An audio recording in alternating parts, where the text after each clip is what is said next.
Atau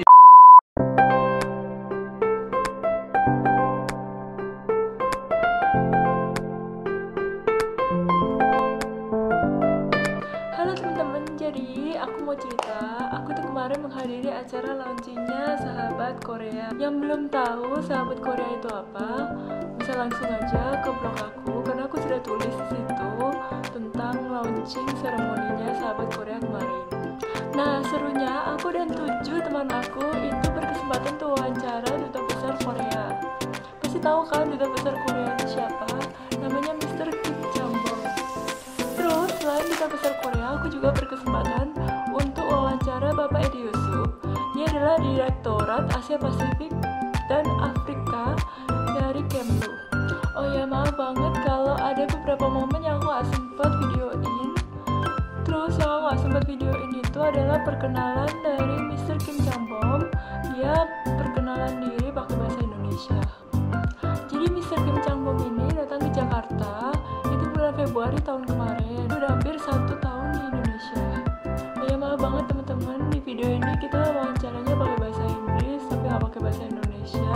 Semoga kalian semua bisa memahami apa yang kita wawancara. Oh, ini dia wawancara kita. Selandia Baru akan pergi ke Brazil sebagai duta besar. Duta Besar di Brazil. Oh. Jauh sekali. Very soon. Very soon. Yeah, next month. Next month. Very closely working together for this special strategic partnership between Indonesia and Korea. We just started having very free-flowing the exchange of ideas. And it's the first time to get together in the name of Sahabat Korea. You have already Sahabat KEMLU, right? Sahabat KEMLU. Yeah. So sama-sama. So if you have any questions untuk Bapak Edi Yusup, tahu untuk saya. Jadi dari Ajeng dari mana Ajeng? Dari Sukabumi. Sukabumi. Okay, so because we were talking about Sahabat Korea, is it any program that you have planned to engage the Korean in Indonesia, moreover at young people? If there is, can you tell us what it is and probably the most upcoming one?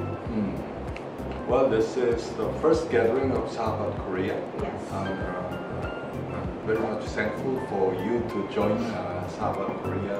And this is a kind of program that we would like to engage with young millennials of Indonesia. And this is the first time for us to have this kind of the online support groups to promote better understanding and exchanges between Indonesia and Korea. And especially I think this we will have this kind of get together on a regular basis, but I think this initiative will be taken by you, Sahabat Korea. So you could just propose, new ideas, new programs, and then you could support them. If you have, of course, that we will organize a regular gathering or so. We might kick off some kind of the essay or the video contest, but we will have a roundtable discussion this afternoon, so that if you have any bright ideas that you could just share with us, then we will try to reflect your ideas, and it's mari kita maju bersama. Membuat masa depan bersama, ya. So it's not just embassy is proposing something and you could just follow. It's interactive. So because it's millennials are much more active, more lively, and also more creative ideas. More creative, unlike us. Fresh ideas. So, you have any idea to make maximum use of this? Just for your information, that the Indonesia and the Korean government agreed to organize young leaders dialogue, which consists of coordination and entrepreneurs from Korea, Indonesia, and also startup companies. So they are going to have a meeting in Indonesia in April this year. So all the but if you have any ideas yang sederhana gitu ya, any workshop or any other kinds of ideas, we can work together. KEMLU and also Korean Embassy because we have a multi-purpose. Can provide funding for the program. Oh,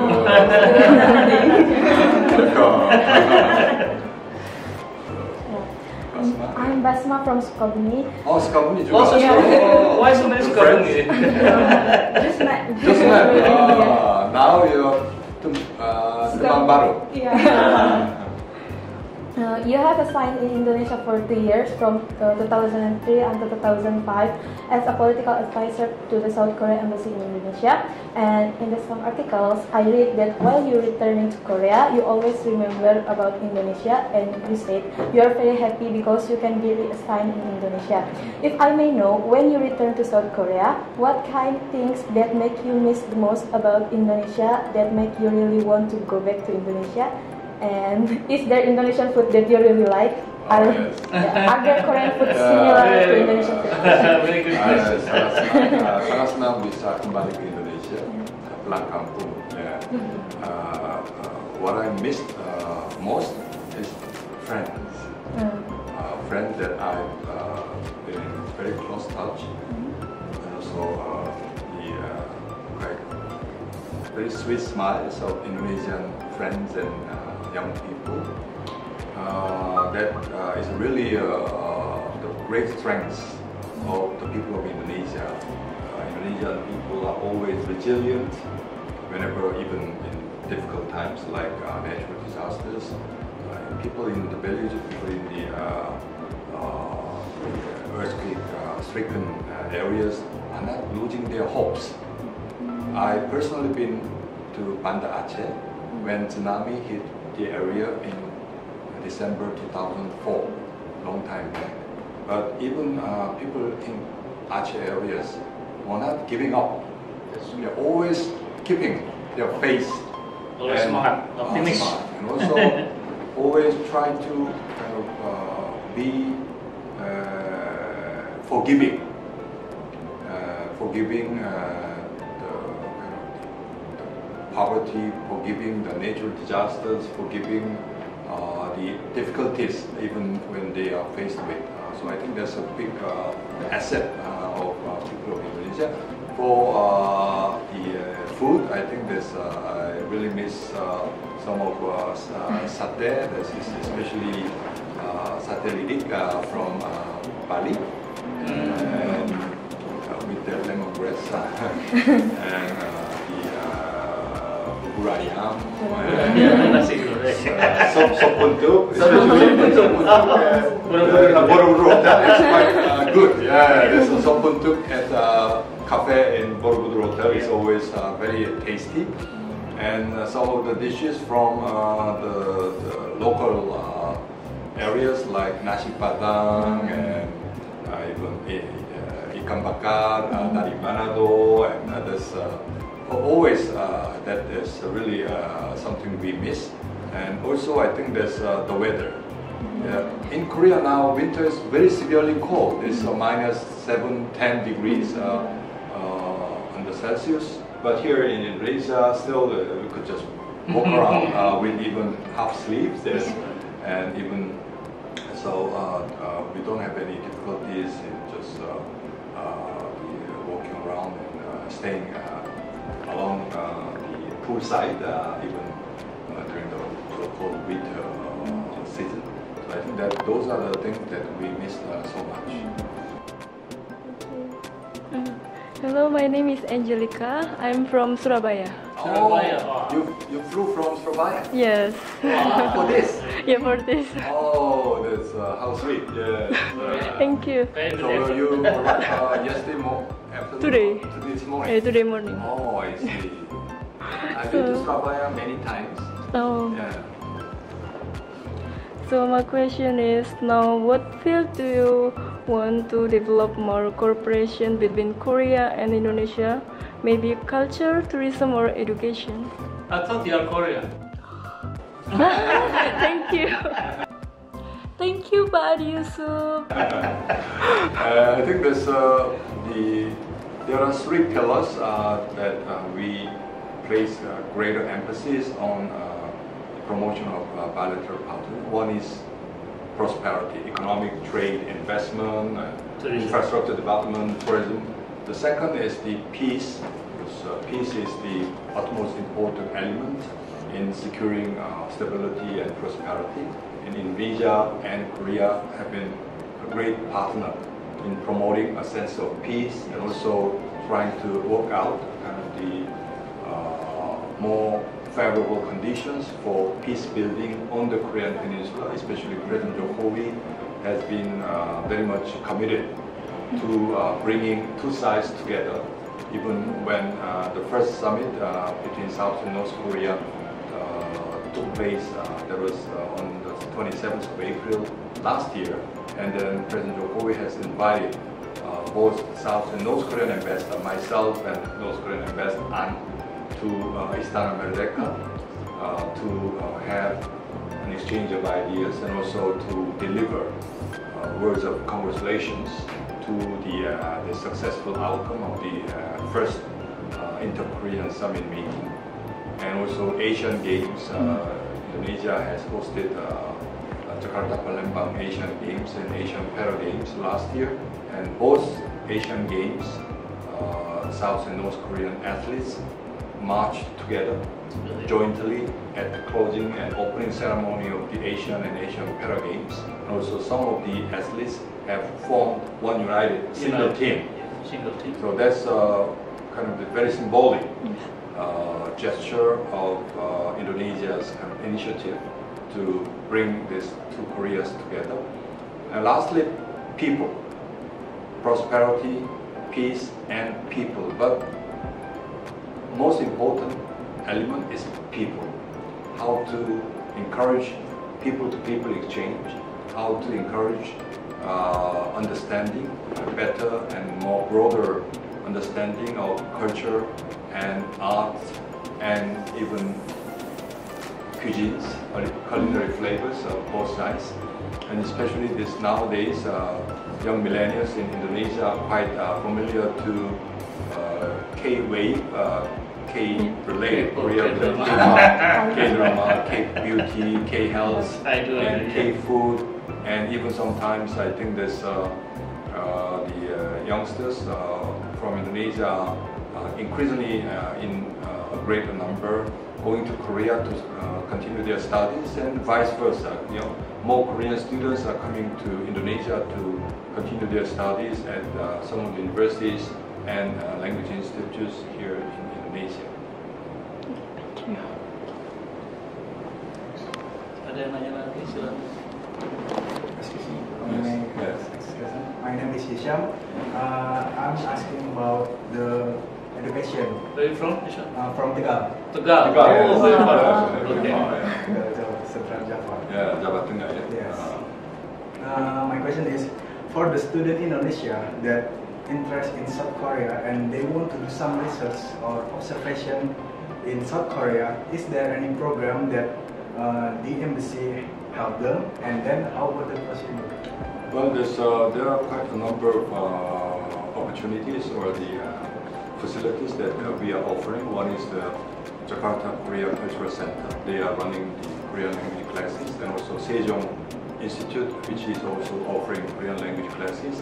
But some of the universities like UI, UGM in Yogyakarta, and UPI in Bandung, and UNAS here in Jakarta, they are running Korean Studies department, which is a regular undergraduate courses. And also about 10 universities are also offering Korean language programs within their campuses. And for the scholarship programs to study in Korea, you might know that there is a website, Study in Korea. If you just Google Study in Korea, there's a big platform which are introducing you to a variety of programs, including scholarship programs. Including scholarship. Yeah. So there's some government funded, like the Korean government is sponsoring about annually. It's about 20 to 30 students from Indonesia, either undergraduate, but mostly master degree course. Yeah. Also, KOICA and Korea Foundation are also running such a program. But even apart from those government-funded programs, there are quite a variety of programs are now being run by the private universities. The private universities are offering some scholarship programs, some are full tuition-free programs, some are half tuition-free. So I think there's you could check this Study in Korea website. So some Korean companies who are operating in Indonesia, they are also offering scholarship, like Korsel and other Korean companies. So you can look at their website.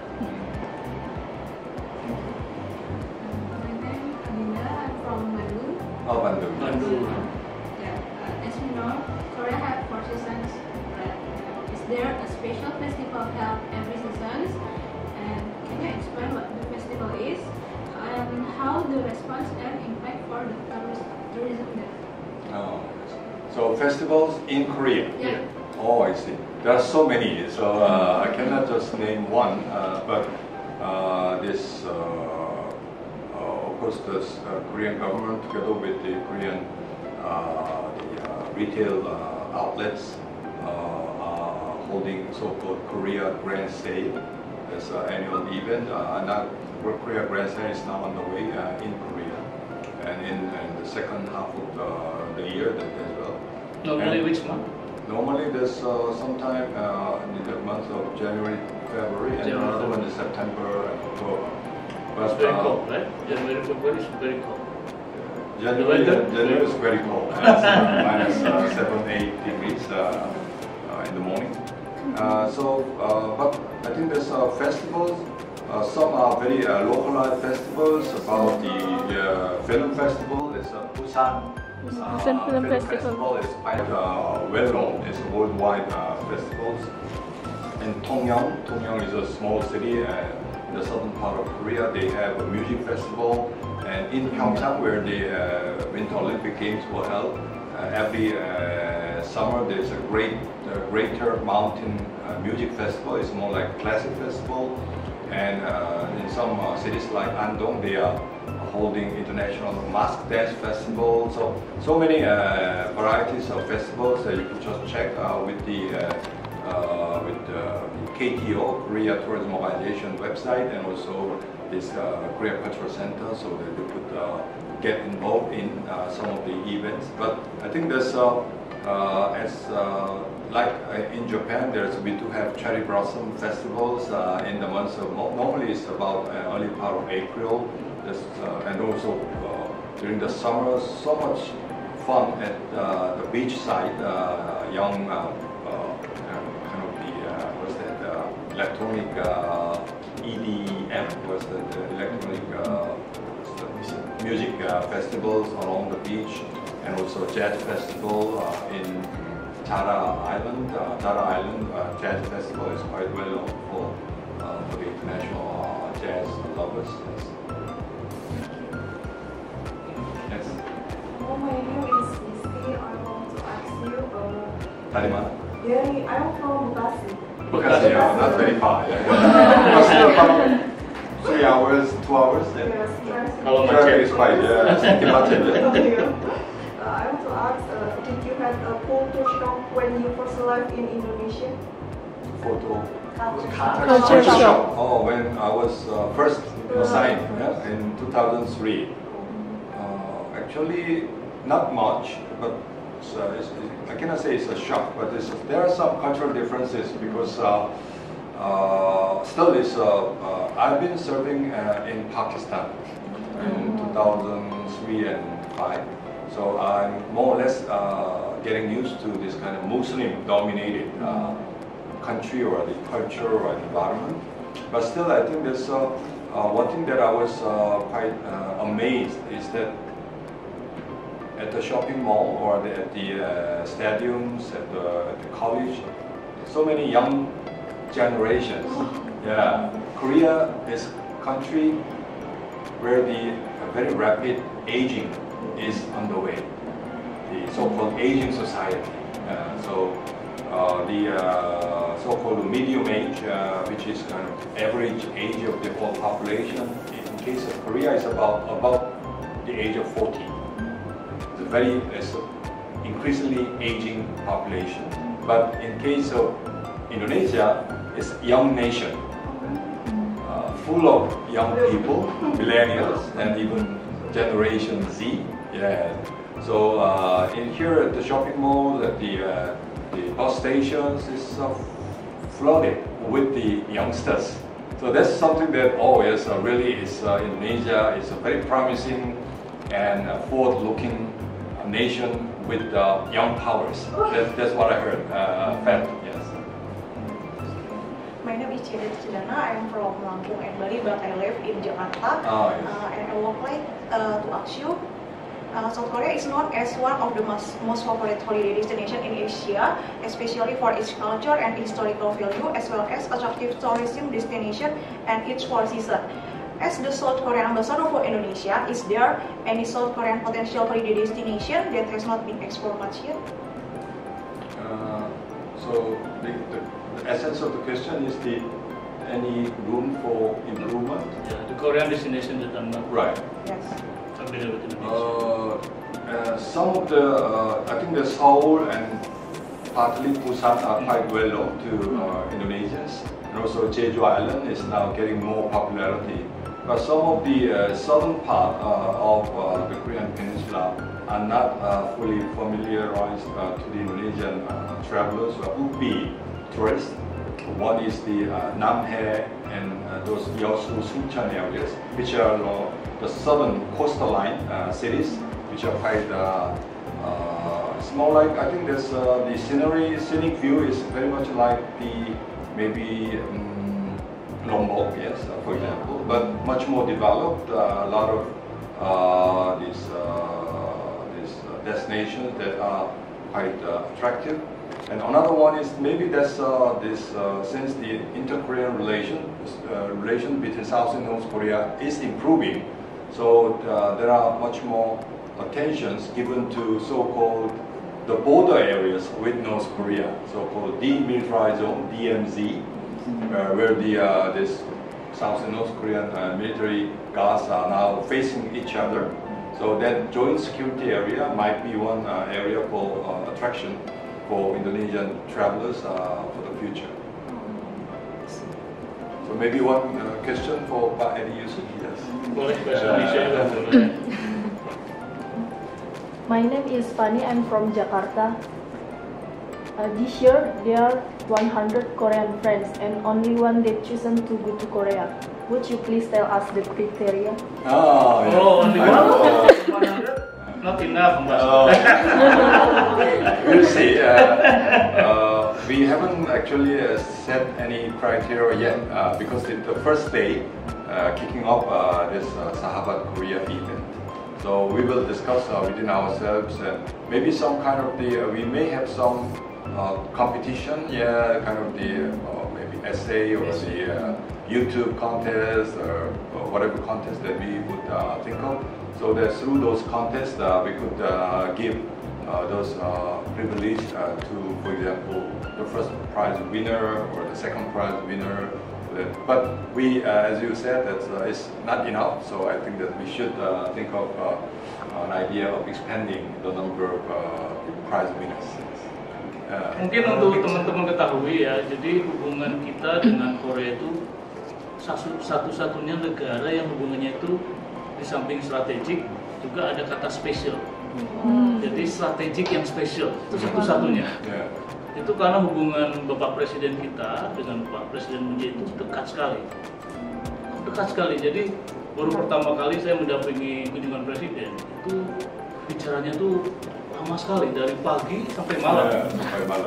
Itu Presiden tuh biasanya the longest is only 2 hours. But with President Moon, starting in the morning 8:30 until 10 p.m. dibawa ke Tongdaemun sama Presiden Moon. Jadi begitu akrab, karena biasanya nggak mudah Presiden bicara dalam waktu yang lebih dari berjam-jam ya. Nah Nah ini spesial ini kenapa spesial? Karena satu, pemerintah Korea akan membantu untuk mempercepat industrialisasi di Indonesia. Itu satu. Makanya ada industri pengembangan industri besi baja di Cilegon, petrochemical. Jadi kalau negara ingin menjadi negara industri itu harus punya industri besi baja, punya petrokimia dan industri lainnya. Itu satu, Korea akan bantu. Kedua, Korea akan bantu untuk digital ekonomi. Jadi nanti ekonomi kreatif itu Korea akan banyak membantu kita. Dan sudah ada center ya, Korea ekonomi kreatif di Indonesia.